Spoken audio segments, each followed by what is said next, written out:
gabi po sa lahat, no? Thank you for visiting our compound, no? CDR Mo 911 compound. And I think followers ako ng iba dito, lalo na po si Sir Jack. Okay? Okay. So, i-discuss ko lang po ng konti. Actually, mataas-taas din kung i-discuss po natin yung PowerPoint. I-discuss ko lang yung overall operation, no? Ng opisina namin. So, if may hindi po kayo naintindihan, no? Ang Davao Central 911 or CDR mo, parami po kami, no? Marami po kaming division. So isa po ang Operation and Warning Division na may iba din kaming task, okay? So andito po kayo ngayon sa CDR mo operation where all the augmentation, monitoring, seismological and meteorological monitoring nangyayari po dito. So lahat po ng mga nangyayari around Davao City na monitor po namin, lalo na yung weather, flooding, at human-induced and natural disaster po. So dito po sa harapan nyo, no, mayroon po tayong mga nakikitang sources of information, no, mga sources po ng mga status around Davao City. Unang-una, meron po kaming mga monitoring sa river system and coastal areas namin. So, dito po sa Davao City po is meron po siyang 6 na malalaking ilog, no? Itong mga ilog na ito, posible itong nagkokos ng malalaking baha lalo na pag malakas ang ulan. Now, in order to have a proactive approach during flooding, if nakikita nyo po, madilim po yung mga cameras na yan, no? Lahat po yan, naka-install po yan doon po sa sources talaga ng tubig, doon po sa bukid, no? Hindi po sa downtown area. Bakit po ganyan, no? Pag may malakas na ulan, may malakas na bagyo, no? Ang source ng baha hindi po sa downtown areas kundi po sa bukid.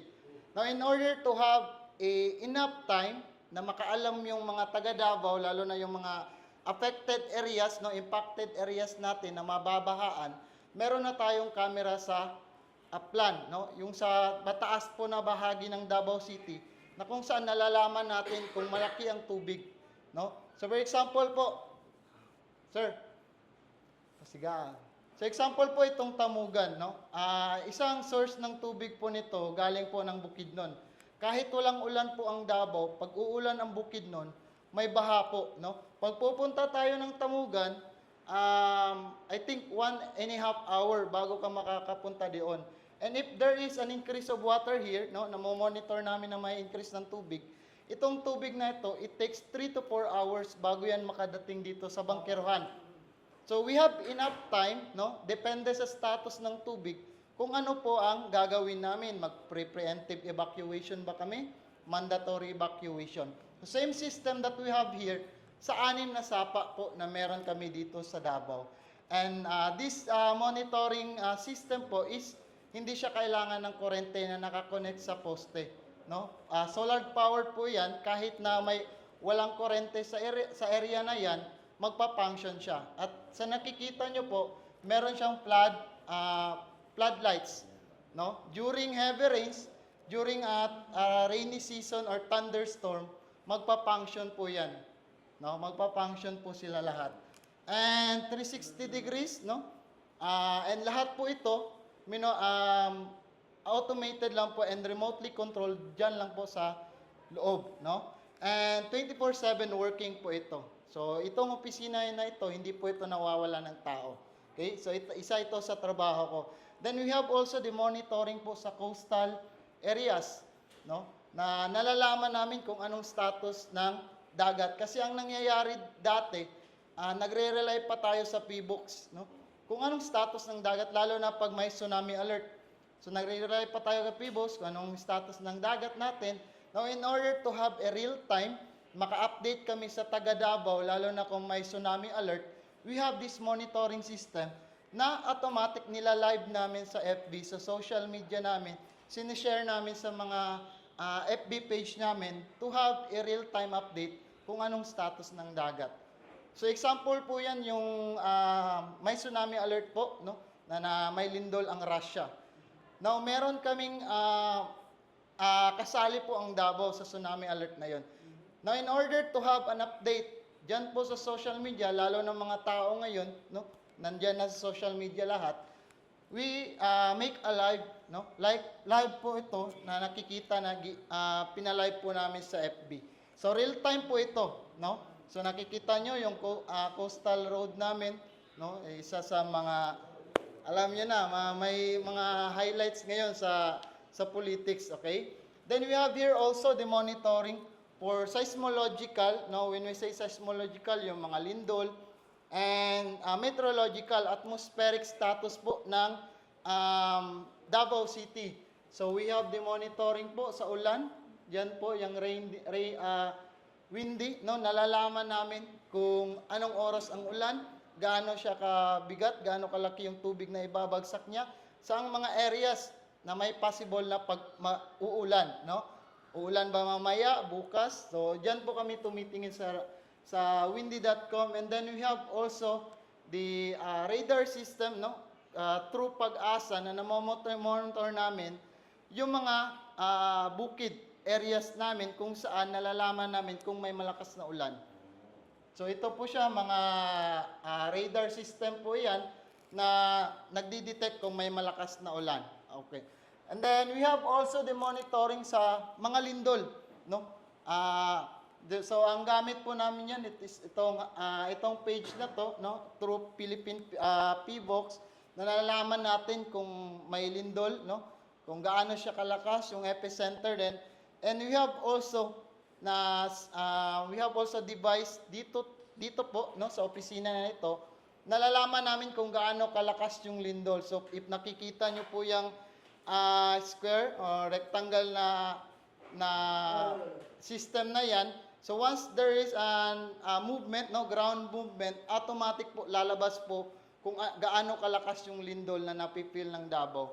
And we automatically pinopost namin yan sa social media, and at the same time, broadcast po namin yan sa radio, no? So we have 7 radio base nandiyan sa likod nyo, kung saan nag-a-announce po kami, no, sa 182 barangays around Davao City kung ano po ang mga nangyayari around Davao.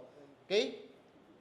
So I think this one, no, we have also the monitoring, no, may something na may problema lang po. So itong mga cameras na ito, naka-monitor po ito around downtown areas.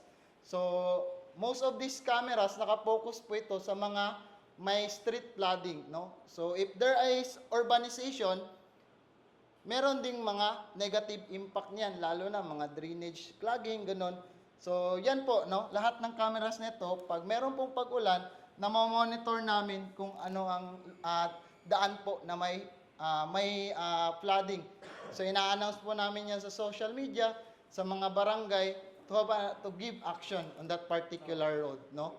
So may rerouting, no, sa mga vehicles in order nga mabigyan po ng mga updates po yung motorist po. Okay? So lahat po ito minomonitor po namin 24/7.